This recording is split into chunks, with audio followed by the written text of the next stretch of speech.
To download more lectures, learn more about our project, and to help support it, visit www.bayyinah.com/dream.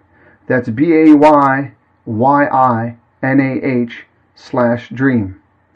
You are free to share these recordings with family and friends.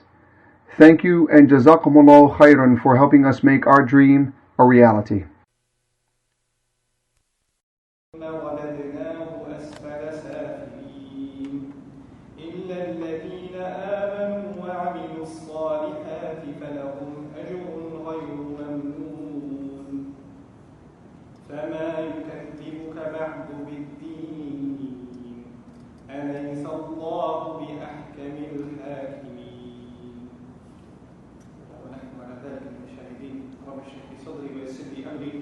واحلل عقدة من لساني يفقهوا قولي اللهم ثبتنا عند الموت بلا إله إلا الله.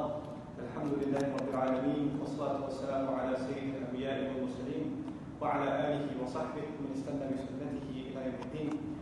اللهم اجعلنا منهم ومن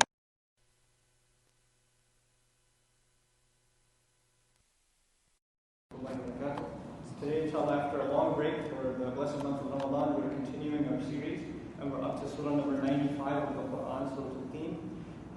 The first thing I'd like to start with, as usual, is the connection between Suratul and the surahs that preceded it, so we understand its placement in the Quran and the discourse that is to follow, and of course the discourse that preceded it. In the previous surah, the Messenger of Allah ﷺ was given a promise, and there are three surahs that are bunched together, and in all three of them there's a connection in them, but at least the last one in this series, Suratul Shams, and then Suratul Layl, and then Duha and Alam Nashrah. Those are the four surahs that are connected to each other. In Alam Nashrah, we found Allah's promise to His Messenger ﷺ, in which He said, Inna ma'al usri yusra. This is the promise to His Messenger ﷺ, that the task may be difficult, but there will be ease, meaning divine intervention and ease is going to occur in the work of the Messenger ﷺ. What we're going to find in this surah is that all messengers were on this noble task. So the beginning oaths of this surah are actually alluding to the legacies of some of the great prophets, and it includes the Messenger of Allah. When we get to the ayah وَهَذَا الْبَلَدِ الْأَمِينَ, it alludes to the Messenger of Allah sallallahu alaihi wasallam.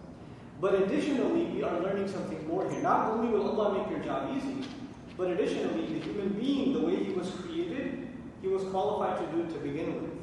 The human being is perfectly capable of doing what Allah has assigned him.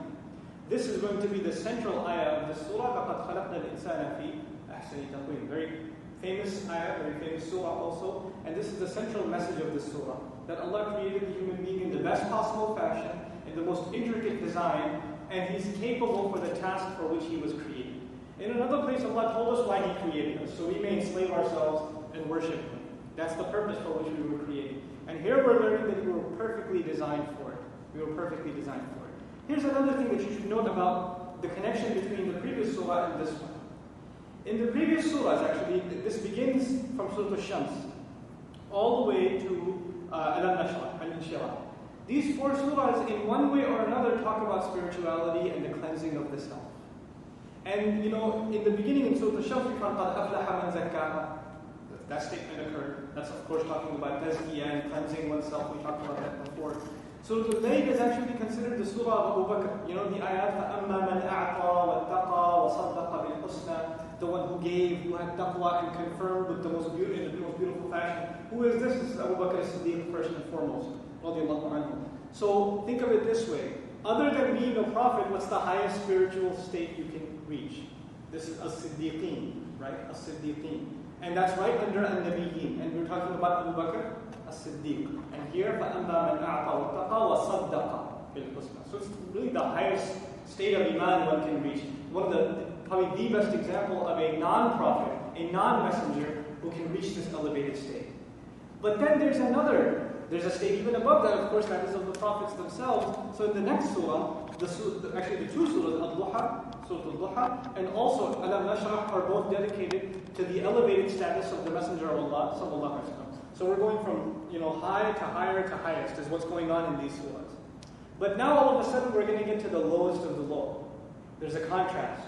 So we're going to find in this surah, ثُمَّ رَدَدْنَاهُ أَسْفَلَ سَافِلِينَ. We reduced him to the lowest of the low. So there's the potential of the human being to reach the highest heights, And that's illustrated in 3 consecutive surahs. And now we're going to talk about the potential that of the lowest of the lows, even though he was designed to reach those heights. It's not like he wasn't capable of them. Allah created him fi ahsani taqweem. Even though that is the case, he reduces himself to the lowest of the low, and we'll talk about that. So let's begin, inshallah ta'ala, with this surah. One of the other introductory comments that I want to make before you, just to mentally prepare you for the subject matter. In modern discourse, especially among non-religious, even Muslims, there's this subconscious understanding that the religion does not deal with philosophical or complex or sophisticated issues. The Quran is simplistic. It was talking to a bunch of Bedouin Arabs who weren't very complex in their thinking. We're living in modern, sophisticated times, and we need modern, sophisticated philosophy and language and things, the world of psychology and anthropology and sociology. These are sophisticated things, but the religion speaks in very simplistic terms. It's speaking at a very low level. And this is not something new. This allegation was made hundreds of years ago in the Muslim world before, and it's been made about religion in general anyway. And the allegation was, well, Aristotle and Plato and these philosophers, they speak in very high terms. But, these Muslims, they have very linear, straightforward kind of thinking. It's unimpressive. It's not complex enough. It's not abstract enough. So the idea was, and this actually some quote-unquote Muslim philosophers adapted this idea, that the Quran is talking to the masses. The Quran is talking to the masses, but its real philosophical understanding is not actually in there. It's a level above, and that's what the philosophers. Right? So in our contemporary times, something of that idea even remains in the mind of many Muslims. That really the religion doesn't deal with sophistication. And we're going to see a counter to that today, inshallah ta'ala. This is one of the most in-depth surahs of the Quran and insight into the human being and the honor and the nobility Allah granted the human being. So we begin with a series of oaths, 3 ayat. وَالتِّينِ وَالزَّيْتُونِ وَطُورِ سِينِينَ وَهَذَا الْبَلَدِ الْأَمِينِ. 3 ayat in which Allah takes an oath. We've talked about the surahs of oath before, and we learned that whenever Allah takes an oath, He is going to now give a jawab al-qasam, what's called jawab al-qasam. He's going to respond to that oath. For example, in English, you don't say, I swear, and you stop there. You say, I swear what? I swear I'm going to kill you. I swear I'll pay you back. Something. You're going to add something at the end of that, right? That's called jawab al-qasam. So the first part, وَالتِّينِ وَالزَّيْتُونِ وَطُورِ سِينِينَ وَهَذَا الْبَلَدِ الْأَمِينَ, these are the oaths. But then, لَقَدْ خَلَقْنَا الْإِنسَانَ فِي أَحْسَنِ تَقْوِيمٍ, the next ayah is going to be the response to the oath, the jawab al-qasam. And we also discussed before that the oaths are always connected to the response of the oath. So once we go through the meanings and the interpretation of the oaths, and we discuss the response to the oath, then it's our job to actually connect the two. You can't just study them one by one and move on. Until you understand that connection, you're not going to understand the rest of the discourse. And usually in the surahs that have an oath and a response to the oath, that oath and its response are the central message of that surah. You miss that, you miss the whole thing. If you don't understand that, then you're not really going to understand how everything in that surah, the entire discourse, connects. So we begin with the first ayah, وَالتِّينِ وَالزَّيْتُونَ. I'll begin with very simple translation. I swear by the fig and the olive. Okay, I swear by the fig and the olive. At-tin, the fig, and the zaytun, the olive. وَطُورِ سِينِينَ, easy translation, and I swear by Mount Sinai. Okay, and by Mount Sinai. So fig, olive, Mount Sinai, and then وَهَذَا الْبَلَدِ الْأَمِينَ, and this entrusted city. And this peaceful city also. Multiple meanings are possible here. Okay? Now, if you look at it at a shallow level, fig and olive, food items. Fig and olive, food items. And Mount Sinai and this city are locations. So it seems like there are 2 food items and 2 locations. Keep this in the back of your mind as I discuss some of the meanings and interpretations of these oaths. Let's begin with the more complex one. وَالتِّينِ وَالزَّيْتُونَ. At-tin occurs in the Quran a number of times. And it also, its blessings, the fig, its blessings have even been talked about in the Sunnah, in a hadith of the Prophet ﷺ. For example, he said, كُلُوهُ فَلَوْ قُلْتُ إِنْ فَاكِهَةٌ نَزَلَتْ مِنَ الْجَنَّةِ لَقُلْتُ هَذِهِ لِأَنَّ فَاكِهَةَ الْجَنَّةِ بِلَا عُجْبٍ. He said, eat it. Make a habit of eating it, because if I was to say there's a fruit that belongs to Jannah, it's this one, because the fruits of Jannah, they don't have pits in them. They don't have seeds in them. They're pitless, okay? So that's why he actually even alluded to the fact that it's a fruit from Jannah. Some people that are into conjecture and into a lot of, I'll just say curious kind of tafsir, took this a little far, and they said as follows. They said, deen is a fruit of Jannah, okay? And Jannah has how many gates, you know? It has 8 gates. 8 gates, right? And so the deen has 8 ayat, aha. right? So that's how they connect. This is, قد يكون موافقات. These could be coincidences. That's not really a proper approach to tafsir. But nonetheless, these kinds of comments are also found in some segments of tafsir. Anyhow, so it's a blessed thing. Then, of course, because of the hadith of the Prophet, it's considered a tree from paradise. It's a blessed tree. And then there was a debate among the mufassirun whether when Allah says the fig, is He really talking about the fig, or is He talking about a location that is known for figs? Because in Arabic expression, in Arabic idiom, in classical Arabic times, you used to call a place by the thing for which it was famous. Now we don't do this in our times. When you call New York the Big Apple, don't expect to buy big apples at the grocery store, right? It's not, there's no connection.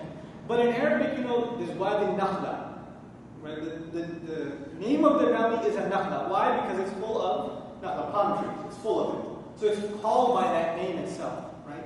Similarly, when the word deen is used, and actually Farahi rahimahullah even cited some ancient poetry in which the word deen was used to refer to a location. Now what that location is, we'll talk about in a second.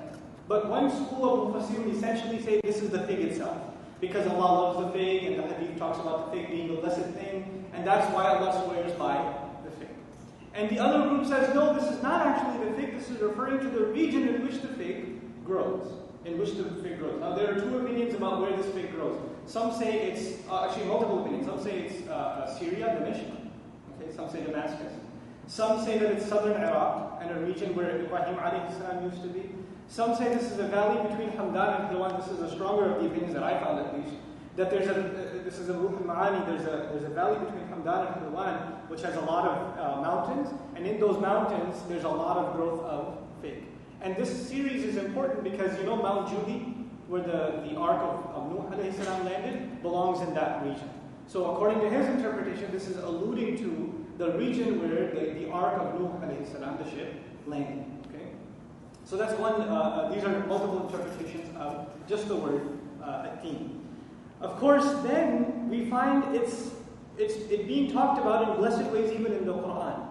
And the next word rather, az-zaytun. When Allah Azza wa Jalla, for example, says, كَأَنَّهَا كَوْكَبٌ دُرِّيٌّ يُوقَدُ مِنْ شَجَرَةٍ مُبَارَكَةٍ زَيْتُونَةٍ لَا شَرْقِيَّةٍ وَلَا غَرْبِيَّةٍ. In Suratul, when Allah talks about the purity of the heart and gives it an analogy, He talks about a lamp, and this lamp is filled with the oil of a pure blessed tree, which is the tree of zaytun. And it doesn't incline to the east nor the west. So He talks about this pure tree. So it's a symbol of purity, really, as zaytun. Others argue, and this is actually the opinion of Ibn Abbas also, who argued that az-zaytun is actually referring not just to the olive, but actually the mount of olives. The mount of olives. So there's the mountain of figs, and there's the mountain of olives. This is also in Ruh al-Ma'ani. They used to say Turi Tina and Turi Zayta. These are two names, and he says these are actually Hebrew terms. The mountain of figs and the mountain of olives. But Ibn Abbas says that this is actually referring to al-Masjid al-Aqsa. Rahimahullah, he says this is referring to al-Masjid al-Aqsa. So the idea is a-teen possibly referring to Nuh alayhi salam. Az-Zaytun possibly referring to Isa alayhi salam. And this is further corroborated in the Bible. If you go to some passages of the Bible, Jesus prayed on the Mount of Olives. Okay, by Al-Aqsa, He prayed on the Mount of Olives. Now we don't go to the Bible to confirm what the Quran says. We don't go to the Bible for confirmation of what the Quran says. But the Quran confirms what the Bible says. Who's in the confirming position? Allah puts the Quran in the confirming position. So there's no harm quoting the people of the book unless you are going to them to confirm what you have. If you go to them to say, what you guys said over here could be right because we have it. You understand? There's no harm in this because Allah calls our kitab muhaymin, a confirmer and a guardian of the truth that already came before. And Allah calls it musaddiqan, confirming. So if we go to their book and we find something that's already been confirmed in ours, there's no harm. So this is possible, and the only reason I mentioned the biblical reference is because Ibn Abbas already has this opinion, radiallahu ta'ala anhum, that it may be referred to the Mount of Olives. Now, another couple of things about this series of words. I'm going to just read some tafsir and some excerpts from tafsir. Al-Shinqiti rahimahullah writes, أنهما الثمرتان المعروفتان, that is referring to the two famous fruits, but by the fruits also their locations. This is also the opinion of Ikramah and Hasan and Mujahid. So the idea that it's a fruit is also in the first generation, and the idea that these are locations is also in the first generation. It's not a later invention. Though later scholars implied one way or the other, this opinion already existed in the first generation. Then we find الروح المعاني إن المقصود بالتين والزيتون جبلان من الأرض المقدسة يقال لهما بالسبيانية طور تيناء وطور زيتان لأنهما منبت التين والزيتون. He says the intent by saying Tun and Zaytun, Tin and Zaytun rather, are the two mountains from the Holy Land, meaning he's saying both refer to Jerusalem. So one opinion was Tin refers to that valley in Hamdan al-Halwan and Nuh alayhi salam. The other opinion is Tin and Zaytun combined refer to Isa alayhi salam. Some argue that the reason Tin and Zaytun are combined is because some fruits have pits in them and the other, Tin doesn't have a pit in it and Zaytun does. Fig and the olive, right? So there come two different kinds of fruits are alluded to. Wallahu ta'ala. But we'll come to the more important things as I go through this technical stuff a little bit later, inshallah. Then finally, just in at-Tibyan, one more comment just so you have an idea of what we're talking about. Allah Azza wa Jalla, He says, أَقْسَمَ سُبْحَانَهُ بِهَذِهِ الْأَمْكِنَةِ الثَّلَاثَ الْعَظِيمَ. So He says altogether, even though there are 4 things mentioned, there are 3 locations. At-Tini wa Zaytun is one location, Wat-Tini wa Zaytun. Wa-Turi Sinin, obvious, there's no difference of opinion. Mount Sinai, At-Tur wa-Turin, Wa-Turi wa-Kitabin Mastur also occurs in the Quran. There's no difference of opinion about that one. Then finally, وَهَذَا الْبَلَدِ الْأَمِينَ, no difference of opinion about that one. The only diverse opinions are in the first ayah, Wat-Tini wa Zaytun. That's really where you find the differences. So, having said all of this, I want to make quick mention of the sequence. What's the benefit of saying At-Tin first, then Az-Zaytun, then Turi Sinin, then Hadha al-Balad? What's the benefit of this sequence? The barakah of At-Tin, the benefit of At-Tin, we already said, the Prophet said this is one of the fruits of Jannah. Sallallahu alayhi wa sallam. This is its barakah. Az-Zaytun afdal. Zaytun is more blessed because Allah talks about it in a higher state in the Quran. Allah gives it more elevation than Tin and talks about its purity and how it, it's a source of light, etc., etc. So Zaytun is more blessed than this. Then you go beyond Zaytun, what's mentioned next? Turi Sinin, Mount Sinai, the location at which the Lord of the world spoke to a human being. More blessed, even more blessed. And then finally we find this entrusted city in which the house of Allah, the source of Allah's worship is built, the house built by Ibrahim alayhi salam, the location where the final revelation to humanity came, the most blessed. And where the final messenger to humanity was born, sallallahu alayhi wa sallam, the most blessed. So you're going, what we say in Arabic, min al-fadil ila al-afdal, from blessed to most blessed. That's the sequence here between At-Tin, Az-Zaytun, Wa-Turi Sinin, wa Hadha al-Balad al-Amin. This is the benefit of this sequence. By the way, the opinion that these are locations is also expressed in Tafsir ibn Kathir for your reference. Now let's talk a little bit about Turi Sinin. Tur in Arabic, some will consider it not an Arabic word. Others say it may be Arabic or came into Arabic later on. Okay, Tur has been argued to mean a lush. Ibn Abbas says this, Qatada says this. It's a lush, full of trees, green kind of mountain. And the name of it, the Mount of Sinin. But in another place in the Quran, Allah Azza wa Jalla says, وَشَجَرَةً تَخْرُجُ مِن طُورِ Sayna, which sounds closer to Sinai, right? So we have Sinin and we have Sayna. We have 2 different readings of the same location. What's the benefit of that? How come Allah in one place He says Sinin, other place He says Sayna? You see, in the Hebrew language, both variations existed and were known among their scholars. And this mountain and its name was not known among the Arabs.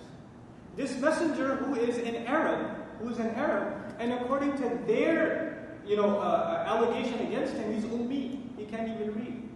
And he's telling them 2 different pronunciations of an exotic location according to their religion that is only known among their scholarly circles.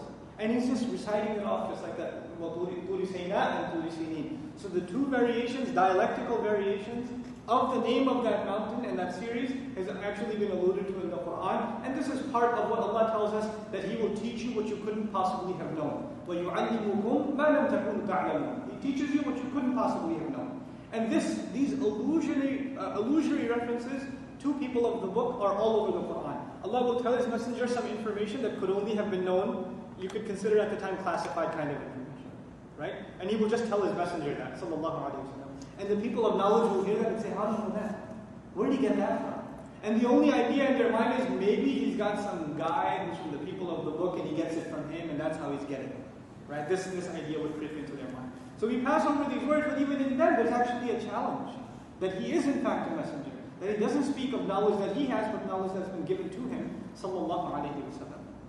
So this is a little bit about a few of the references. There are two benefits of knowing the word Tur. First of all, it only occurs in the context of Bani Israel in the Quran, essentially. Only in the context of Bani Israel. And it's used in two ways. One, the takreem, to honor it. To honor it, for example, وَدَانَيْنَاهُ مِنْ جَانِبِ الطُّورِ الْأَيْمَنِ. We called him from the side of At-Tur, to the far right, which is a reference when Musa alayhi salam, Allah spoke to Musa alayhi salam. And of course we find in Suratul وَالطُّورِ وَكِتَابٍ مَسْطُورٍ, Allah swears by At-Tur. When Allah swears by something, obviously it has also been honored. One side note about the oaths that may or may not have come up before. I know we've talked about oaths quite a bit. It's a big subject in the Quran. Ibn al-Qayyim, actually, after Ibn al-Qayyim, Hamiduddin Farahi, an Indian scholar, wrote an 80-page booklet in Arabic, Al-Im'an fi Aqsam al-Quran. Wonderful, wonderful book. I heard it's been translated into Urdu, but not yet in English. It's a worthwhile read if you can read Urdu or Arabic. It's a very, very exhaustive research paper. It's probably the next best thing after Ibn al-Qayyim's paper, rahimahullah, on oaths in the Quran. Some scholars said when Allah takes an oath, He's honoring whatever He took an oath by. Other scholars said no, not at all. And then another group of scholars said he is honoring those things, but it means more than that too. So there's three camps. One group says whatever Allah swears by is honored. That's it. Another group says no, it's not honored at all. That's not the point. Not at all. And the middle group says it may be honored, but there's more to it. Now the people who say it's not honored, what's their argument? What's their line of reasoning? They say, well, when I swear by something, I always swear by something higher than myself. Okay, we're commanded to swear by Allah, for example, right? People would swear by their honor, their dignity, etc., their parents. So when somebody takes an oath, they usually refer to something higher than themselves so that they become more believable. That's the purpose of taking an oath.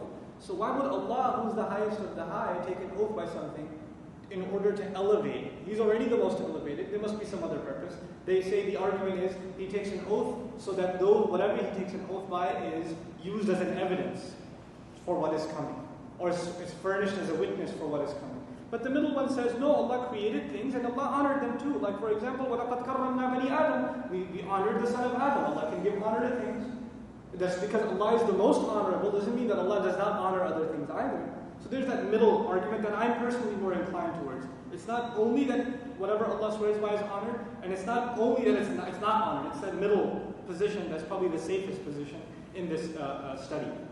وَهَذَا الْبَلَدِ الْأَمِينَ. Beautiful words. Allah Azza wa Jalla says, and I swear by this entrusted city. We know that Balad, as opposed to Medina in Arabic, is a city that has defined borders. So Makkah is being called an established city. And the use of that is, actually it fulfills the dua of Ibrahim alayhi salam. Every time Allah uses the word Balad for Makkah, it's actually reminding us that who wanted this to become a Balad? Because رَبِّ جَعَلْ هَذَا بَلَدًا آمِنًا رَبِّ جَعَلْ هَذَا الْبَلَدَ آمِنًا.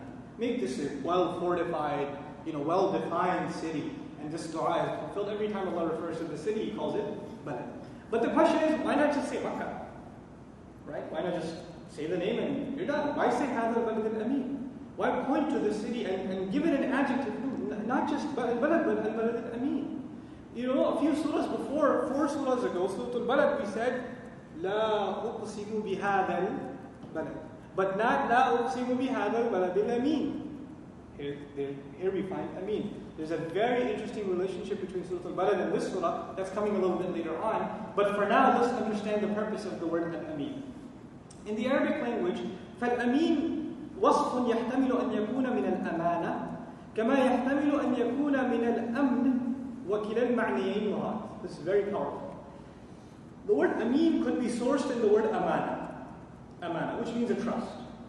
And it could be sourced in the word Amn, which means peace. If you take it from the word amana, then there are 2 possible meanings here. This city is a trust to whoever lives in it. They are entrusted to live in it. They have to abide by certain principles. Also, this is a city that is known for trusts. In other words, Allah entrusted the house of Allah in this city. Allah entrusted His final messenger in this city. Allah entrusted the final revelation, entrusted it in Ruh al-Amin, who's also Amin. to the man who is as-sadiq al-amin, and he gave him the ultimate amana in al-balad al-amin. Right? So all this entrusting is taking place in this city. This is one meaning, if you take it from the word amana. Also ma'moon, amin and ma'moon is implied in it. If you take it from the meaning of amin, it means this city is incredibly peaceful. And that's part, on the one hand, is the blessings of the city, on the other hand is the miracle of the city. The miracle of the city is no matter how chaotic, how crazy the Arabs were, how easily they would kill each other over virtually nothing. Right? They were living like ultimate gangsters, right? They wouldn't turn into gangsters when they were in this. If somebody saw their father's killer at the Kaaba, they wouldn't act. They would hold back. This is something Allah put inside the city. And then other tribes who love looting and attacking, they would never attack this city. So its peace has been entrusted. The other thing that's also implied by this is when somebody visits the city, automatically they feel a sense of peace. وَهَذَا الْبَلَدْ الْأَمِينَ. Now go back to Suratul Balad and understand why Amin wasn't mentioned. You know, in that surah, the messenger was being attacked. So the amin of the city was taken away. So the word Amin wasn't appropriate there, because there was no peace at that time for the messenger sallallahu alaihi wasallam. You know, وَأَنْتَ حِلٌّ بِهَذَا الْبَلَدِ. He was being attacked. So the wording is very precisely chosen in the Quran. So وَهَذَا الْبَلَدِ الْأَمِينَ, this entrusted, this peaceful, and this city immersed in peace. And all of these meanings are beautifully intended. Now we come to the response of the oath. لَقَدْ خَلَقْنَا الْإِنسَانَ فِي أَحْسَنِ تَقْوِيمٍ. This is the meat of the surah. This is the heart of the surah. And before we get to it, one last introduction. These are all introductory comments. We haven't connected anything yet. Okay. The introductory comment is the relationship between this surah and Suratul Balad. We already kind of mentioned it a little bit, but they have a very deep connection. These two surahs have a very deep connection. There was Suratul Balad. Then there are 4 surahs about the internal spiritual state of the human being. 4 surahs. So you have surah number 91, 92, 93, 94. 4 surahs, spiritual state of the human being. And it climaxes with the spiritual state of the Prophet himself, sallallahu alaihi wasallam. But before the series began, you have surah number 90, Suratul Balad, which is a surah of the struggle of the human being. لَقَدْ خَلَقْنَا الْإِنسَانَ فِي كَبَدٍ. A very similar ayah at the end in the 95th surah. So the 90th surah, 4 surahs in the middle, and at the end again, لَقَدْ خَلَقْنَا الْإِنسَانَ فِي أَحْسَنِ تَقْوِيمٍ. They're connected to each other. On the one hand, the human being is created in toil. On the other, in the best possible fashion, meaning he's capable to engage in that toil. He wasn't just put in that toil, in that labor, and he doesn't even know how to do it or not capable of it. Allah is letting us know, yes, you are in toil, but you were designed capable.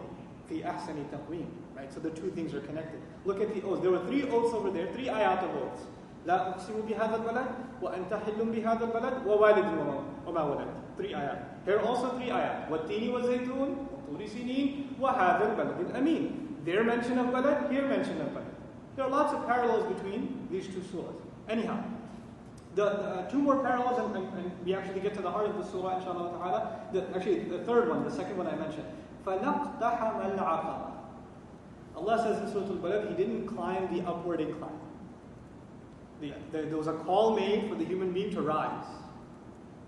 But if he fails to rise, where is he? If he doesn't rise, he's down here. ثُمَّ رَدَدْنَاهُ أَسْفَلَ سَافِلِينَ. He's lowest of the low.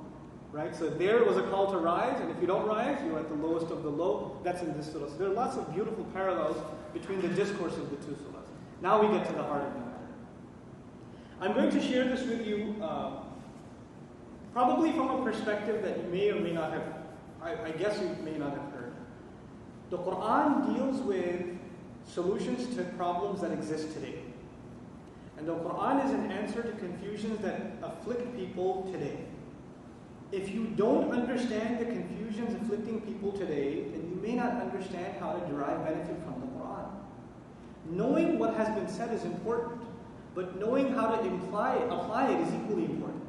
What problems does this ayah solve? If you don't know the problem, then you can't benefit from the solution. You understand? I want to share with you in this regard a problem of humanity. Human beings, nowadays, think of a secular person, not a religious person, not even a Muslim, but he's a thoughtful person, he's a philosophical person, he's an observant person. Instead of spending his time watching movies, he spends his time watching the news, documentaries, reading books. He's well-read, sophisticated kind of person. This person probably ends up making 2 very powerful observations about humanity. And these are very common observations. One observation is about what's going on inside the human being. And one observation is about what's going on in the actions of the human being outside. One observation about the inside, one observation about the outside. Again, this observation is being made by a non-Muslim and an intellectual, right? Someone who's not connected with the religion. The first observation he makes is this human being is no good. He's just a wretched creature. There is no such thing as goodness inside him. All there is greed and hunger and lust. Everything he does for these animal instincts. That's it. This morality, this goodness, this law, justice, all of this is because he has to function in society, not because he feels like that himself. You give him a little bit of an opportunity and you'll see what I mean. On the inside, he's actually a wild animal. And the only thing keeping him tame is law and order. But there's really no goodness inside him. He's a very corrupt entity on the inside. My abnormal psychology professor used to be very bad mouth. Very, very bad mouth. So I won't tell you exactly what he said, but he did say, the human being is so flawed. The human being is so flawed. This was his look at the human being. He's so flawed. He's so disturbed as a person. He's so flawed. Now, there's no good in the human being. What is the real motive then? What is the reason for which we do things? You know, the believer says we do things for the sake of Allah, we do things for paradise, etc., etc. Well, a modern person says, a secularist, or an agnostic even says, an intellectual says, the human being really only does things for maybe one of a few reasons. Number one, their stomach. So that you get a job and you do whatever you do in life and engage in business or whatever because you got to feed yourself. That's one.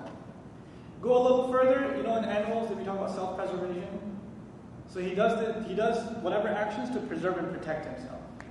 Then, of course, Freud came along and said, no, it's not just food. Actually, the core motive of the human being is sexuality. That's all he wants. He's got this urge inside him. It's overrunning everything. He actually defines all human thinking from sexuality. That's all he does. That's what Freudian psychology is, essentially. And he's the father of psychology. You understand? Every single school of psychology after him are a child of that original thinker, even though they're diverted from him. It's so, this idea that the human being has no good inside him, you could say that Freud reached its climax. There's really no good inside him. And he said some really grotesque, disgusting things, which to us are disgusting, but if you leave the idea that the human being has any good inside, they're understandable. He says human beings, the first time, even when the mother looks at her child, there's lust involved. It's subconsciously. When the child looks at the mother, there's lust involved, subconsciously. The only reason we're not pedophiles and this and that is because society came in and corrected our ways. At least he was smart enough to define three different processes inside the human being: the id, the libido, and the superego. Right? There are three divisions in human personality that he defined. And he said the highest moral person has an active superego. But for him what the superego is? The superego is the society says something is bad, something is good. This human being listens to that. That's the best possible human being. He goes by the standards of society. In other words, it's not a goodness that came from inside of him. The goodness came from where? From society, from the outside. Right? Because there's no inherent good inside of him at all. This is the first problem. This is the first observation. There's no good inside of him. Here's the second observation. That whenever the human being acts, the only thing keeping him from harming others is some external force. But if you take all the external forces away and you give him complete control, he will oppress and kill and destroy. He's just going to do nothing but evil. He will do nothing good if you give him complete control. He will do nothing but evil. And by the way, these observations, as dirty as they sound, if you're just watching the news every day, if you're just studying human history, do you see these observations come true? That human beings are perverted? That human beings will do all kinds of atrocities against each other? This is human history. So now, without any other higher divine teaching, you're just studying the human being, and this is the only observation you reach. That this is all there is to us human beings. Now, before I go further, I want you to understand something about the times in which we live. Before modern times, there were three things that were the most important things to think about in society. The first thing that was really important was God. Not just in Islam, Christianity, Judaism, Hinduism, whatever, God was very important in every society. Okay? The second thing that was really important was the afterlife. So in every, even if they're mushrikun, they had some concept, I'm going to come back as whatever, a tree, a bird, whatever. But it was very important to them to believe that and to remind themselves of that, to remember God and to remember the afterlife. And there was a third thing that was really, really important. I want you to remember these three things. There was God, there was the afterlife, and the third thing was the human soul. Okay? The soul of the human being was very important. Spirituality was very important. This is true in Japanese culture, in Chinese culture, in Indonesian culture, in pagan religions, and in Islam too, right? Because those are deviations of Islam. Over time, Allah gave Islam to everyone, and over time they deviated. But this idea of spirituality and the soul is virtually in every religion. Now we come to modern times. And in modern times there was a war against religion, right? There was a war against religion. So yes, people believe in God, but God became not as important. Something else became more important. As opposed to God, the universe. Study the universe. Study matter. God is there, is not there, who knows? But the universe is right here. Let's study matter. Let's study physics, chemistry, biology, sciences. Let's study this stuff because it's right here. Right? So there was a shift from the study of the divine to the study of the material universe. That was the first shift. Then there was another shift. There was a shift. Instead of worrying about the next life, I don't know if it's going to come or not, which life should we worry about then? This, all of our studies, all of our research, all of our endeavors, engrossed in making this life better and better and better. There used to be talk about making your next life better, right? People used to talk about that at lunch.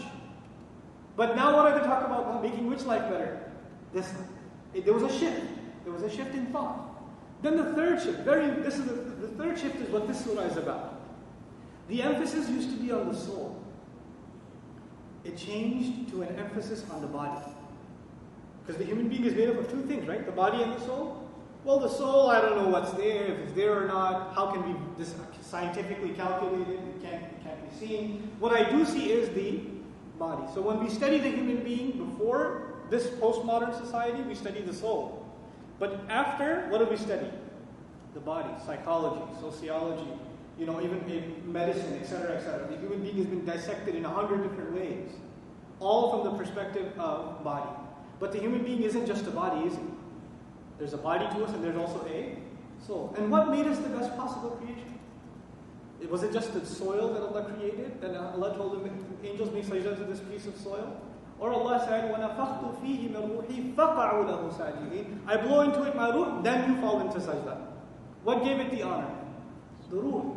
So that which gave the human being honor is no longer studied, no longer a concern. And that which makes him no different than another animal is studied and concern. Our concern goes to it. Now you will understand, perfectly natural, comes along another intellectual by the name of Darwin and says we are nothing more than evolved animals. This body is just a more sophisticated version of a monkey. That's all it is. There's a donkey and then the more evolved thing is a horse, right? So all we are a better design, monkey 2.0, right? That's all we are. Now, if that's all we are, think about an animal. What are the things an animal wants?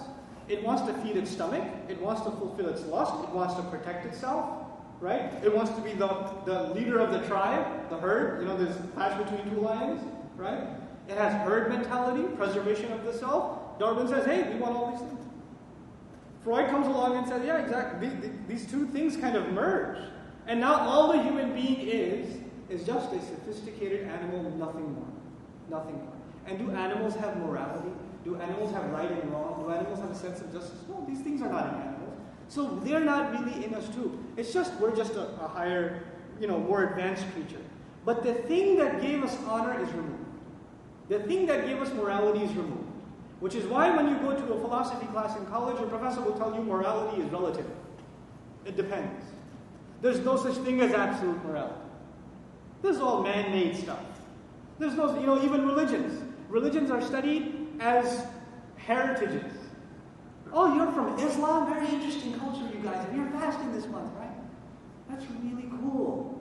It must be so good for your diet, etc., etc. They're talking to you about your religion as though it's an interesting, heritage. It's an interesting culture. They should make a documentary about it on PBS, just like they make a documentary about wild animals in the safari jungle. They should make a documentary about Hindus and Buddhists and Muslims. So the idea that this religion is the truth is gone. It's just a hereditary thing. It's just a cultural thing, and it's been reduced to that. And sometimes Muslims play into it and say, yeah, we are really interesting, and it's really good for our diet too. The idea that this is the truth. This is not just another culture sitting among many other cultures. This is something far more powerful. That idea gets diluted.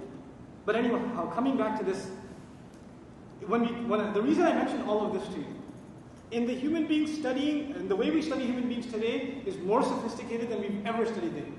We know more about the human brain. We know more about human behavior. We know more about the human, all these systems, the digestive, the cardiovascular, all this stuff. We know more about this today than ever before. And interestingly enough, we are more ignorant about what we really are than ever before. At the same time.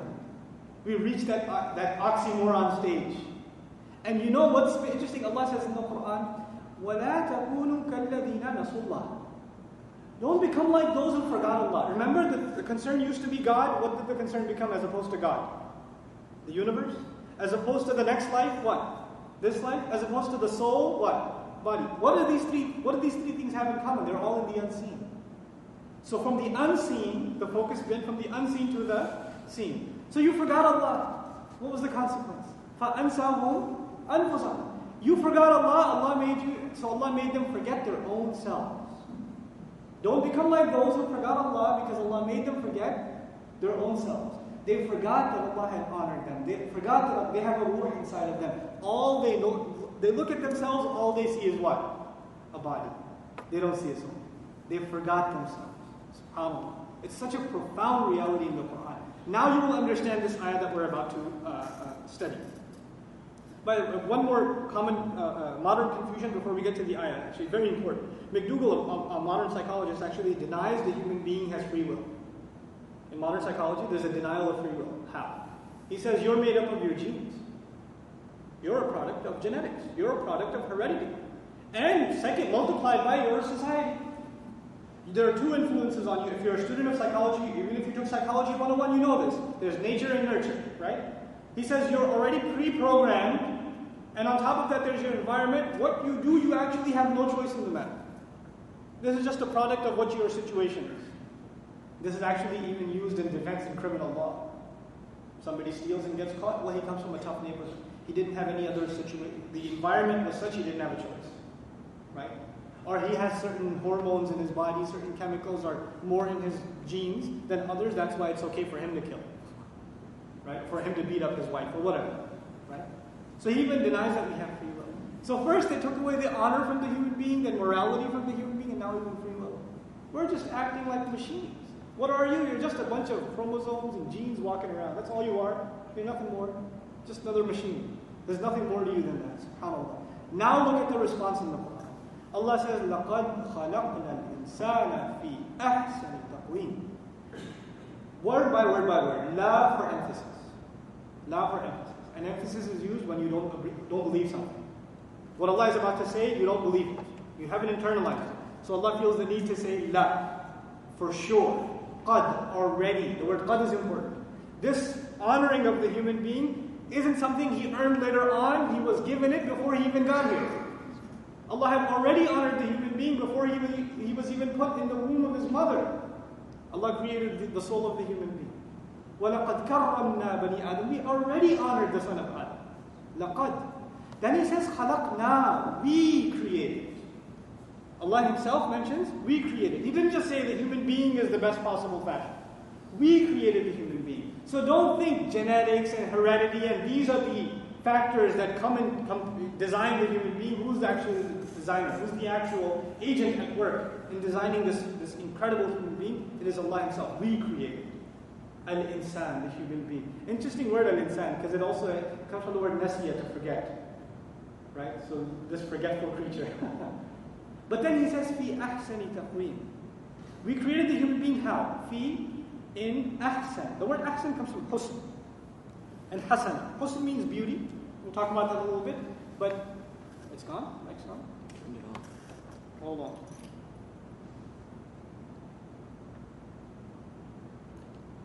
Has it been off all this time? You turned it off their foot. Okay. All right.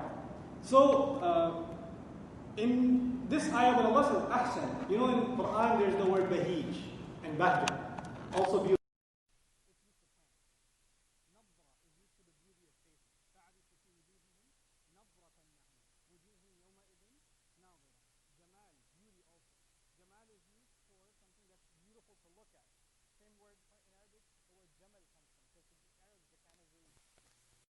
Connected. But ahsan is beautiful both on the outside and on the inside, literal and figurative. Abstract, both. So Allah created the human being in the best possible, and then the word taqweem.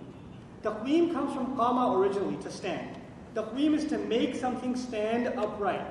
Qawwama is used also for a spear. You know, a spear is bent in battle. When you make it perfectly straight, qawwamtuhu, I made it perfectly straight.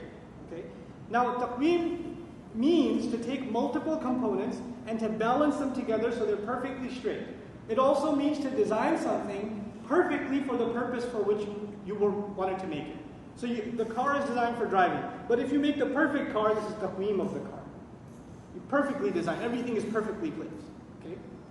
Probably not a General Motors, but just kidding. But anyway, so ahsani taqweem, in the best possible fashion, everything was balanced. The word ta'deel is included in taqweem, balance. Now understand, I said already human beings are made up of two parts, the body and the soul. And Allah said, I created the human being in the best possible fashion, the best possible balance. There are different entities inside the human being, like there are different body parts inside the human being. Physically also, we're the only ones who walk upright like this. And morally also, we're the only ones who walk upright. Morally also, we walk upright. We look forward, right? We've been given something no other creature has been given. So now, fi ahsani taqweem, this is the response, Allah's response to the allegation against the denial of the human being's honor. Not only did the human being end up forgetting Allah, they ended up forgetting and disgracing their own selves. And that's a natural consequence when you forget Allah. The human being thinks they're going to forget Allah, they're going to, for their own self. Allah teaches them, فَأَنْسَاهُمْ أَنفُسَهُمْ. They're going to forget their own selves. And this is a state we've reached. Modern society, there's no religion corrupting the minds of the people. Religion is the opiate of the masses, right? There's no religion corrupting the minds of the people. And yet the suicide rate is the highest ever in history. The amount of heinous crimes, highest ever in history. The amount of people, children, crimes against children, highest ever in history. Strange, demented kinds of crimes, highest ever in history. Why? Because the human being denied himself the grand favor Allah had given him. This, how is it connected to وَالتِّينِ وَالزَّيْتُونِ وَطُورِ سِينِينَ وَهَذَا الْبَلَدِ الْأَمِينَ? All of that, I didn't connect them. I explained to you وَالتِّينِ وَالزَّيْتُونِ وَطُورِ سِينِينَ وَهَذَا الْبَلَدِ الْأَمِينَ. And separately we started talking about لَقَدْ خَلَقْنَا الْإِنسَانَ فِي أَحْسَنِ تَقْوِيمٍ. But we didn't connect the two. And this is Jawab al-Qasam, by the way. This is the response to the oath. And the oath is always a response or connected to the response to the oath. Jawab al-Qasam. So what is the connection? Allah Azza wa Jal is telling us, Isa alayhi salam, Musa alayhi salam, Rasulullah sallallahu alayhi wa sallam, the events of their life, and if you take the other interpretation, even Nuh alayhi salam, do these people look like they are proofs that the human being was created in the best possible fashion? Are they not evidence? What motivations did they have? Was it the stomach they were running after? Was it wealth? Was it self-aggrandization? Did they want people to appreciate them? Was that what they were running after? Look, study their life. What will you find? Are they not the proof that Allah created the human being above an animal? Something very high. And the highest examples are the ulul azm min al-rusul. So one alim, his opinion I sort of inclined towards in this matter, Hamiduddin Farahi rahimahullah, he argued as follows. He said, At-Tin, the valley between Hamdan and Halwan, referring to Mount Judi, Nuh alayhi salam. Al-Zaytun, Al-Masjid al-Aqsa, Isa alayhi salam. Turi Sinin, it's obvious. Who's that? The Mount Sinai. Musa alayhi salam. وَهَذَا الْبَلَدِ الْأَمِينَ, and this peaceful, entrusted city, who obviously? Rasulullah sallallahu alayhi wa sallam. How many messengers now? 4. How many ulul azm? 5. Well, who's missing? We got Noah, we got Isa, Musa, Muhammad sallallahu alayhi wa sallam. Who's missing? Ibrahim alayhi salam. But this city, this entrusted city, who installed the city, who inaugurated the city, who built the house that was entrusted in the city. All of them are covered. The 5 greatest examples of human beings, and then Allah says we created the human being in the best possible fashion already. And the proof is in history. The proof is in the lives of these prophets. The response to the allegation against the human being himself and his own nature, the response to that is in the legacies of these people that the Quran is full with. You want to know what the upright, the balanced human being is? You know, a psychologist should know what the good or the balanced personality is. Study these balanced personalities. These are the balanced personalities. SubhanAllah. لَقَدْ خَلَقْنَا الْإِنسَانَ فِي أَحْسَنِ تَقْوِيمٍ. A little bit about the word خَلَقْنَا as opposed to خَلَقَ, and a few things. Allah Azza wa Jalla says, خَلَقْنَا, we created. He doesn't say He created. He created the human. He could have said He created, by the way. We will still understand it's Allah. What's the difference between saying He created and we created? He created is ba'id, it's far. We created is close. Allah is illustrating His closeness when He created. Also, we in Quran illustrates power and illustrates absolute control. These are the contexts in which we is used. For example, water is something Allah has absolute control over. He usually refers to water, He says, إِنَّحْنَا. Okay? أَنزَلْنَا مِنَ السَّمَاءِ مَاءً. We send down water from the sky. So Allah is taking full control and illustrating His majesty in how He created the human being. The other thing I want to share with you is, there's the difference between active and the passive. In the active form, we say, He created. In the passive form, we say, active form, we say, He created the human being. We'll make it a full sentence. He created the human being. In the passive form, we say, the human being was created. Right? In the Quran, we find Allah says, we honored the son of Adam. We created him, or I created him with both my hands. خَلَقْتُهُ بِيَدَيَّ. I created. All active. Okay? We find other places, for example, وَمِمَّنْ خَلَقْنَا أُمَّةٌ يَهْدُونَ بِالْحَقِّ. And from them we created. All active so far. We created a nation that would guide but with truth. أَنَّا خَلَقْنَا لَهُمْ. We created for them. We. Now look at this next ayah. وَخُلِقَ الْإِنسَانُ ضَعِيفًا. The human being was created weak. Allah didn't say we created the human being weak. He says the human being was created weak. Who did He not mention? Himself. When He said the human being was created in the best possible fashion, He mentioned Himself. When He mentioned the human being's weakness, did He mention Himself? Allah's name does not deserve to be mentioned next to weakness. And the weakness of the human being is his own fault, not Allah's. That's He's the one who becomes weak. ضَعُفَ الطَّالِبُ وَالْمَطْلُوبُ. So خُلِقَ الْإِنسَانُ ضَعِيفًا. Then He says خُلِقَ الْإِنسَانُ مِنْ عَجَلٍ. The human being was created with an urge to rush. Was created. He didn't say we created the human being with an urge to rush. He was created that way. Inappropriate to mention rushing and weakness next to Allah's name. So the we is removed. SubhanAllah. Then we find in the insana khuliqa halu'a idha massahu sharru jazua. The human being, no doubt, he was created this anxious. He was created like that. Allah doesn't mention his name. But the question arises, the next ayah. Allah says, لَقَدْ خَلَقْنَا الْإِنسَانَ. We created the human being. The next ayah says, ثُمَّ رَدَدْنَاهُ أَسْفَلَ سَافِلِينَ. Then we lowered him. We rejected him and lowered him to the lowest of the low. Isn't this negative? This is negative, right? Lowering him to the lowest of the low. Why did He mention Himself next to this word? And I haven't gone through every single bit of the ayah yet. But before we do, just this one point. So you understand why the we is used in رَدَدْنَاهُ. I'm going to give you an example. I trained a student. He was a failure. If I say that, I trained a student, he was a failure.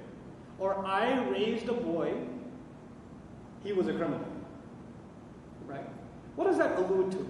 It alludes to the fact that I wasn't very good at raising a boy. Or I wasn't really good at training a student. Because I trained him and then what happened? He failed. Similarly, I manufactured a table. It was broken in a week.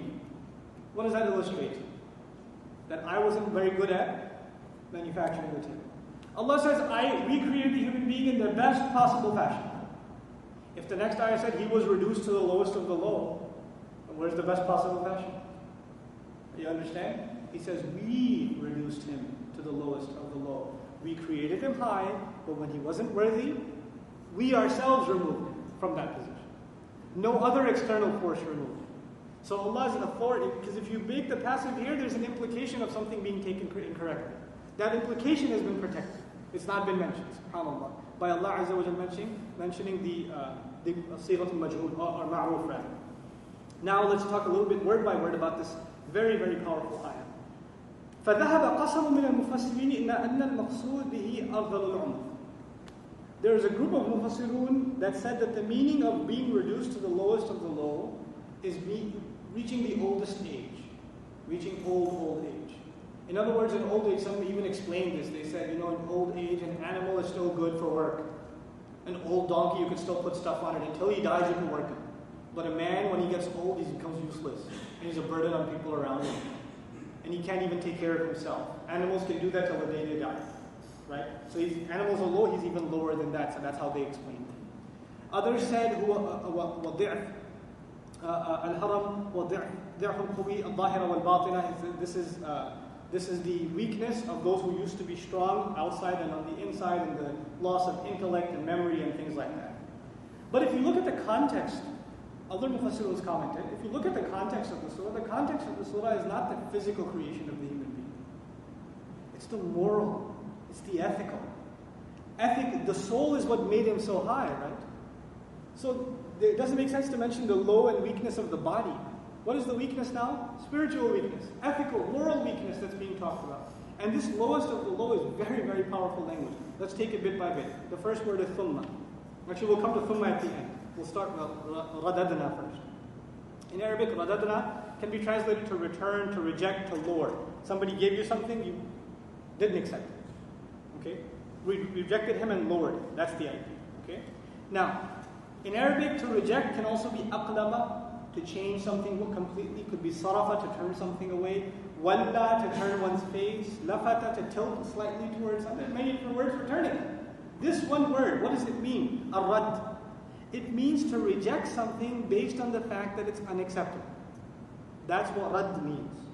Radadna means Allah rejected the human being because he himself became unacceptable. He did something unacceptable. Allah created him in the best possible fashion, and then he did something that made him basically lose that license, and as a result, Allah rejected him. And once he rejected him, where did he end up?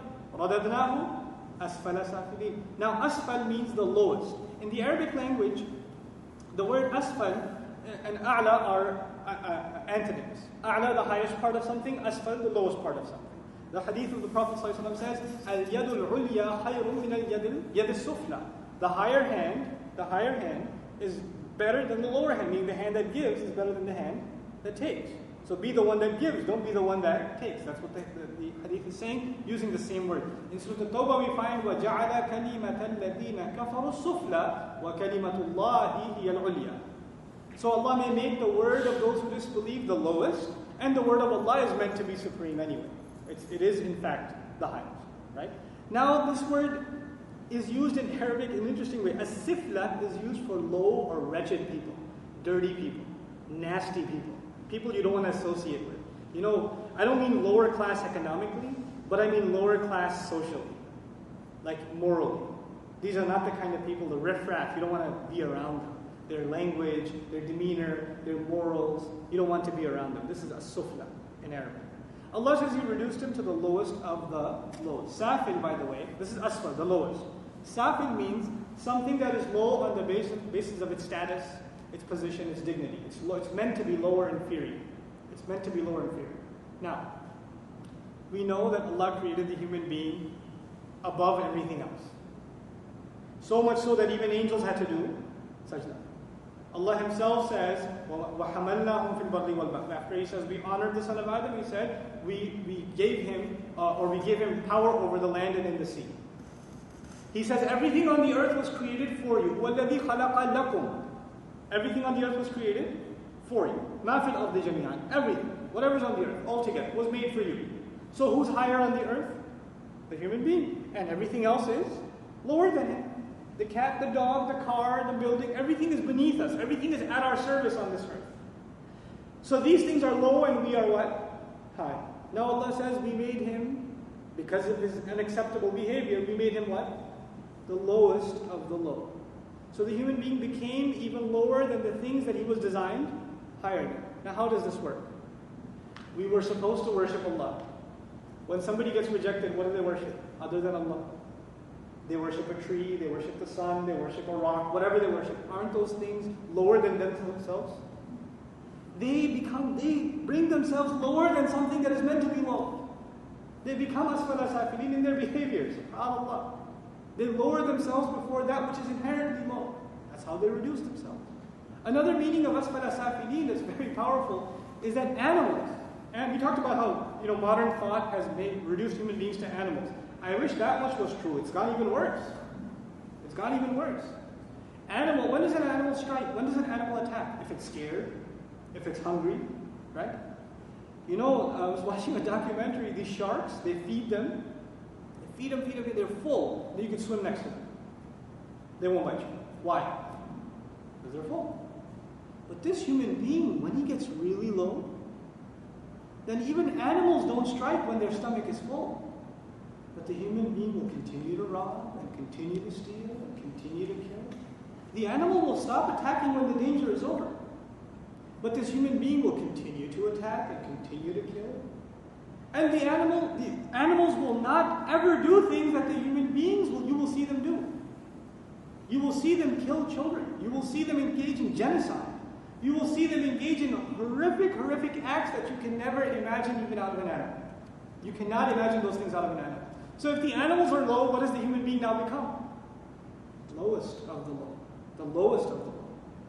Then some Mufassirun said, no, this is actually talking about the hellfire. That if Allah had honored the human being, and he still wasn't able to live up to this honor that Allah gave him, then he should be reduced to the lowest pits of the hellfire, like Allah says about the hypocrites. May Allah not make us from them. إِنَّ الْمُنَافِقِينَ فِي الدَّرْكِ الْأَسْفَلِ, same word. فِي الدَّرْكِ الْأَسْفَلِ مِنَ النَّارِ. No doubt the hypocrites will be in the lowest pit of the hellfire. Then Allah Azza wa Jalla, by the way, in Quran, this being even worse than animals occurs in Suratul A'raf. أُولَٰئِكَ كَالْأَنْعَامِ بَلْ هُمْ أَضَلُّ. They're like cattle, they're even worse than cattle. They're not even animals are better than them. So ثُمَّ رَدَدْنَاهُ أَسْفَلَ سَافِلِينَ. It's a very powerful statement, subhanAllah, in the Quran. Now let's look what Allah Azza wa Jalla says, or the first word that I was holding back from you. ثُمَّ يُدُلُّ عَلَى التَّرَاخِي. Thumma is used to put gap between things. Thumma is used to put gap between things. Allah didn't say Allah honored the human being, all of a sudden He reduced him. Thumma means there was a long time in between those two. Some interpret this to mean when Allah first created the human being in the realm of the souls, like in the 172nd ayah of Suratul A'raf, at that time they were honored. And when they came to the earth, they were lowered. Others interpret that no, when human beings came out of the belly of their mother, they were pure. كُلُّ مَوْلُودٍ يُولَدُ عَلَى الْفِطْرَةِ. Every human being is born on destined or pre-programmed decency. That's fitrah. That was when they were high, but when they became older, فَأَبَوَاهُ يُهَوِّدَانِهِ أَوْ يُمَجِّسَانِهِ أَوْ يُنَصِّرَانِهِ. You make him Jews, Christians, Magians, whatever, and he lowered himself. Others say no, when the message first came to him, this is talking about the hypocrites now, when the message first came to him, he was upright. When he started getting tested on it, lowest of the low. But there was a time in between. And the thumma also illustrates Allah gives you time. He won't just punish you just like that, He'll give you an opportunity to rise back up. And that mercy of Allah is captured in the word thumma. But then the last thing I want to share with you in this context, in regards to this thumma radadnahu asfala safilin, how do we reconcile this with other ayat in the Quran? On the one hand, Allah says we created the human being in the best possible fashion. Then He says the human being was created weak. The human being was created with an urge to rush. The human being is full of despair, hadu'a, right? إِذَا مَسَّهُ الشَّرُّ جَزُوعًا وَإِذَا مَسَّهُ الْخَيْرُ مَنُوعًا. All these problems of human beings, weakness, he's flawed in so many ways. And on the other hand, he's such a great creation. How can he be both at the same time? How many components of the human being? 2. When they are in balance, he's the best possible creation. When you deny one of them, what happens? The weakness. The weakness arises, the desperation arises, the despair comes out. All the flaws of the human being manifest when this ahsan taqweem in which Allah created you, you stop losing sight of it. You don't address that need of the human being. That's when all these problems occur, subhanAllah. Now we get to the conclusion of the surah, the last of the ayat, very, very powerful. By the way, what time is Isha? 9:15 still? Or? 9:15? Okay, we got it. We can finish inshallah. إِلَّا الَّذِينَ آمَنُوا وَعَمِلُوا الصَّالِحَاتِ فَلَهُمْ أَجْرٌ غَيْرُ مَمْنُونٍ. In the beginning I said a modern person who's not very religious makes two observations about people. When he looks at the world around him, he makes two observations. One, there is no goodness inside the human being. His only motivations are animal motivations. The second observation was, on the outside, his behavior is always corrupt. Given the opportunity, he will do the wrong thing. And they'll cite, what happened after Katrina, or what happened after an earthquake. People are looting stores and all kinds of stuff. The moment you give them an opportunity, they turn into wild animals, literally. Right? Two observations. There's no good inside, and given the opportunity, there's no good outside. What is the remedy to that? There are two problems, right? Inside problem, outside problem. Look at this side. The inside problem is solved إِلَّا الَّذِينَ آمَنُوا, with the exception of those who believe. Where is Iman? Inside. And what's the remedy on the outside? وَعَمِلُوا الصَّالِحَاتِ, and they acted righteously. Now, when human beings act, they want some reward. They want something. That's why we act. We act because we're running after something. You get up early and you go to work because you want to get paid. You go and study for college because you want to graduate. We act because we want something. Our wants are inside, our behavior is outside. Our wants will be cleansed if we have what? Iman. And when Iman is inside, what will be cleansed on the outside? Our behavior. So, الَّذِينَ آمَنُوا وَعَمِلُوا الصَّالِحَاتِ, the incredible remedy being given to us. And by the way, he's the lowest of the low, right? And he wants to come out of that, so he has to climb up. Remember what surah this has a relationship with? Suratul Balad. And in Suratul Balad there was a call to climb up a high mountain. فَلَقْتَحَمَ الْعَقَبَةِ. He refused to climb up the high mountain. Right? So here you're really low, you better get up there. And what's the way up? الَّذِينَ آمَنُوا وَعَمِلُوا الصَّالِحَاتِ. This is the way up. Now this is actually the first part. The full explanation of الَّذِينَ آمَنُوا وَعَمِلُوا الصَّالِحَاتِ will come in Suratul Asr, where it's fully opened up. إِلَّا الَّذِينَ آمَنُوا وَعَمِلُوا الصَّالِحَاتِ وَتَوَاصَوْا بِالْحَقِّ وَتَوَاصَوْا بِالصَّبْرِ. That's a full explanation. Here it's being alluded to. It's like the seed here, and it'll bloom into a flower there.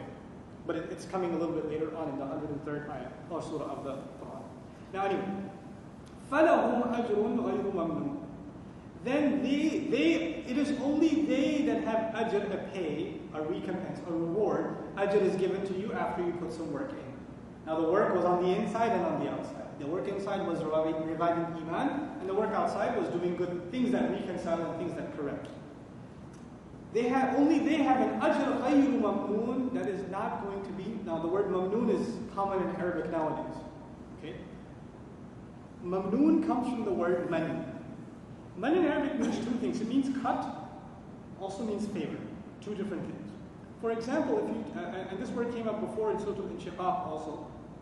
In the Arabic language, al-manin al-ghabar, the cloud of dust in the desert, when it's so thick that you can't even see the other side, it cuts your view off. It's called al-manin, same root, because it's cutting off the view. The other meaning is man. The implication of it here is, number one, they will have a reward that will never be cut off. They will have a reward that will never be cut off. The benefit of knowing this is their deeds are not endless.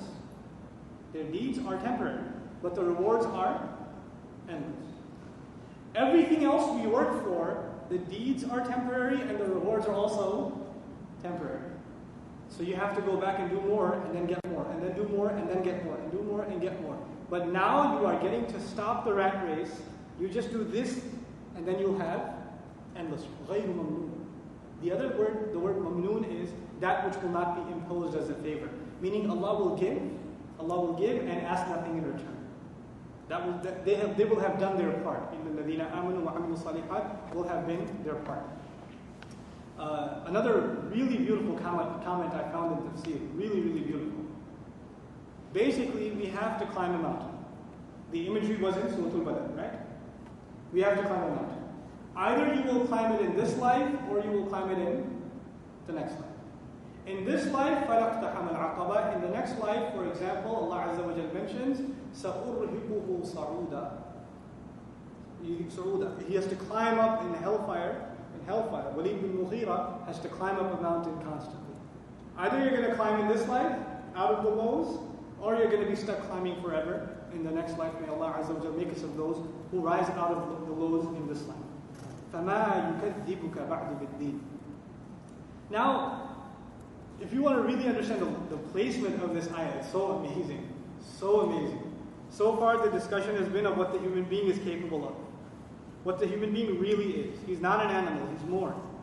If you have come to the realization that the human being is more than medicine and diet and exercise and car and the needs of the body, that's one thing. But have you not realized another need too?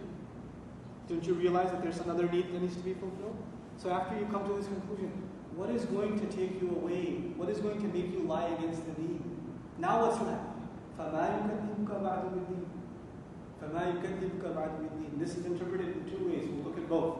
The word ma in Arabic here, fa, by the way, then, meaning all this argument, haven't you then realized that as a consequence? Now the word ma could be ma masdariya and ma mawsula. There's two grammatical terms in Arabic, okay? And to put them simply, I'll just translate two different ways.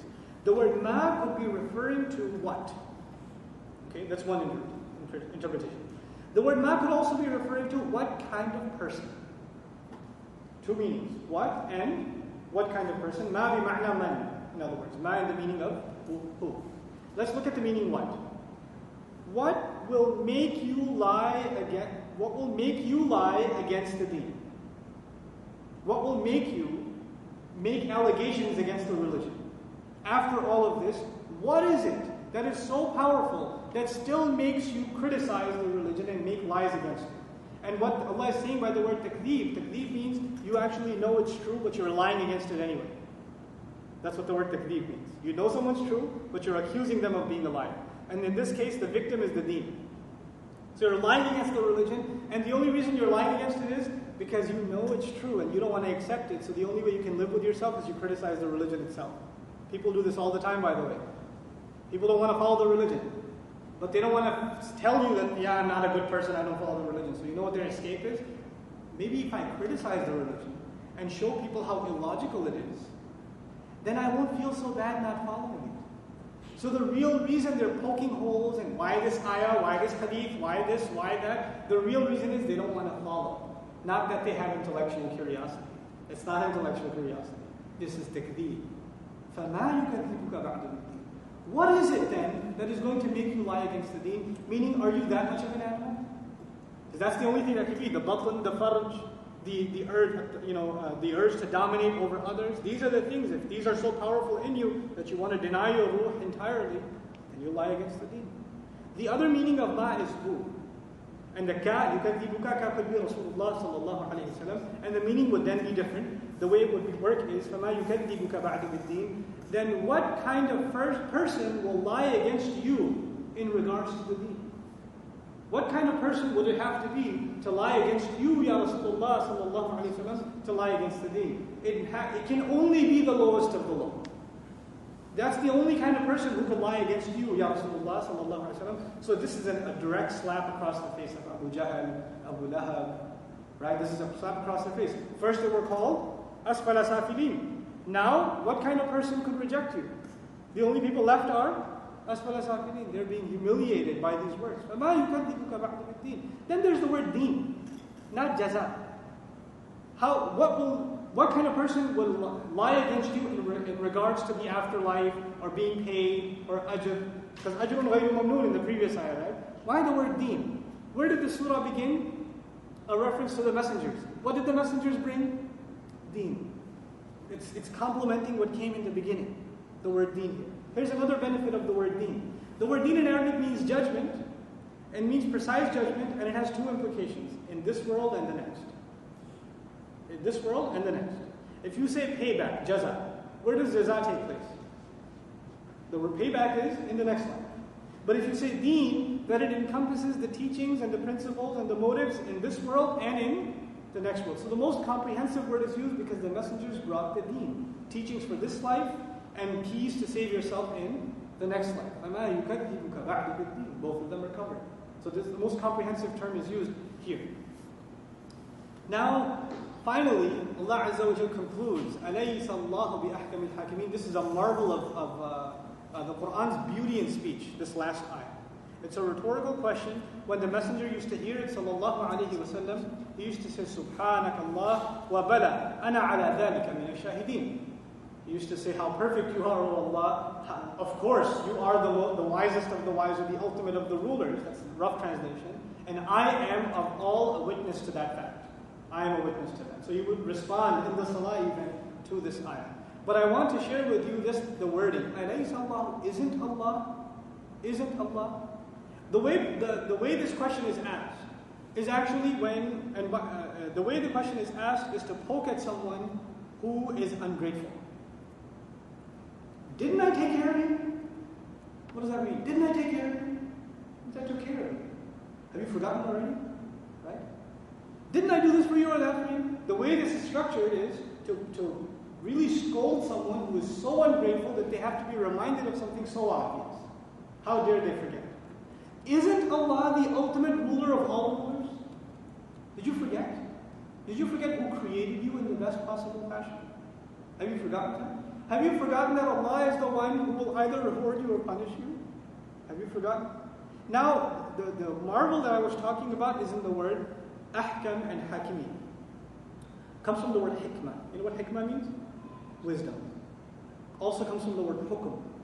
Hukum means qada, judgment, rulership. So the word ahkam could mean the wisest, and ahkam could also mean the most appropriate ruler, the most justified ruler. The word hakimin at the end could mean rulers and could also mean wise people. Which means there are actually 4 statements in one. That's the marvel of this ayah. There are 4 statements in one. I'll read the Arabic ones to you first. فَيَكُونُ قَدْ جَمْعُ أَرْبَعَةِ مَعًا كلها مرادة وهي أحكم الحاكمين بمعنى أكثرهم حكمة. It could be the wisest of the wise, those who is most among them in wisdom. أقضى الحكماء, the most rightful judge among all those who claim to have wisdom. So the first was the wisest of the wise. The second one is the best judge among the wise. Okay, here's the third one.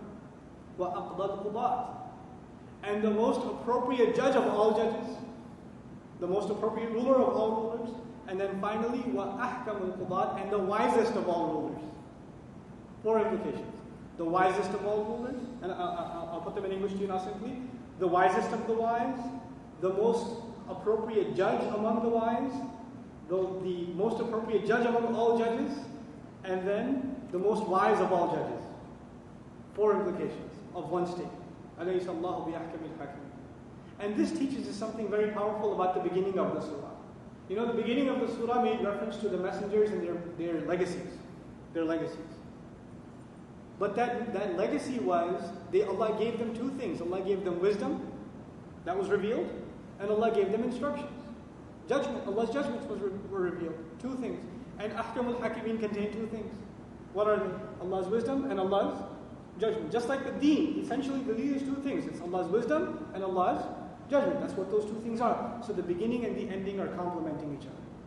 Here, another thing that should not pass our notice is in the middle of the surah we read, خَلَقْنَا, we created the human being. But here we say, أَلَيْسَ اللَّهُ, not أَلَسْنَا. Allah doesn't say, aren't we the best possible ruler? He says, isn't Allah. So it went from first person, we created, to third person, isn't Allah. That's third person. And the third person is used in the case of judgment, because a judge has to be impartial and distanced from those who he judges. This is part of the wisdom of the ayah. When a judge, he cannot show closeness to the one he passes judgment on. He has to distance himself because justice comes first. Okay?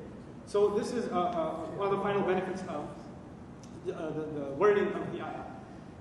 I want to give you an overview of the logic of the surah, and then we're done, inshallah. Allah begins by the mention and the legacies of 4 most noble messengers. Then He says He created the human being in the best possible, most intricate design, balanced fashion. What is the proof of that?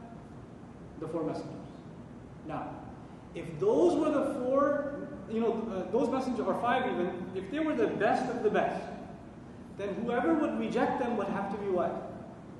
The worst of the worst. The next ayah is ثُمَّ رَدَدْنَاهُ أَسْفَلَ سَافِلِينَ. But not everybody rejected them. Some people believed. So first the best of the best, then the worst of the worst.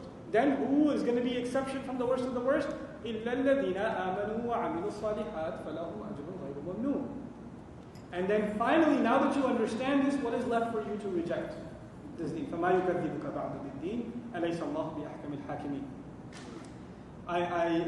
The last comment, inshallah ta'ala, about this wonderful, wonderful surah of the Quran, Suratul, is in regards to just our connection with it. This surah is basically telling us that we have a higher purpose in life. We're more than animals. Even as Muslims, sometimes we wear the garb of Islam, but on the inside there's still an animal. Right? On the inside there's just batan and farj. There's just you want to fill your belly and you want to fulfill your desires, and that's it. There's nothing else. What was cleansed first? إِلَّا الَّذِينَ آمَنُوا وَعَمِلُوا الصَّالِحَاتِ. Iman is where? Inside. And then righteous deeds are on the outside. And I was trying to talk about this in the Jum'ah khutbah, the Eid khutbah. I don't know if it came across clearly enough or not. But essentially, there are two kinds of problems within Muslims. You have a Muslim who's good on the inside, but pretty bad on the outside. Then you have a Muslim who's really good on the outside, but it's filth on the inside. And nobody knows that except himself. Nobody knows that except himself. You could look the most religious, you could dress the most religious, you could talk the most religious, you could have the most religious knowledge, but that doesn't mean you're clean on the inside. That's all on the outside. That's all on the outside. Don't be reduced, don't think that you're high up there, but you've already been reduced to the lowest of the low. This is a very serious warning for the people of knowledge. That whoever seeks knowledge, may Allah protect, our scholars, imams, da'is especially, when the people who worship and people appreciate them, and this guy's at the masjid all the time, or does this or that or the other, or this sister is so good. What happens is sometimes the outside is very good, and the inside is just disgusting and dirty. It's incredibly hollow. That balance is lost. And this surah is entirely about balance. That's what this surah is about. May Allah Azza wa Jal make us a people of balance. May Allah Azza wa Jal give us a love and respect for His messengers, alayhi salatu wassalam, and His deen. May Allah Azza wa Jal make us appreciate the beauty and majesty of His book. Subhanakallahumma wa bihamdik. Nashhadu an la ilaha illa anta. Astaghfiruka wa atubu ilayk. Assalamu alaikum wa rahmatullahi wa barakatuh.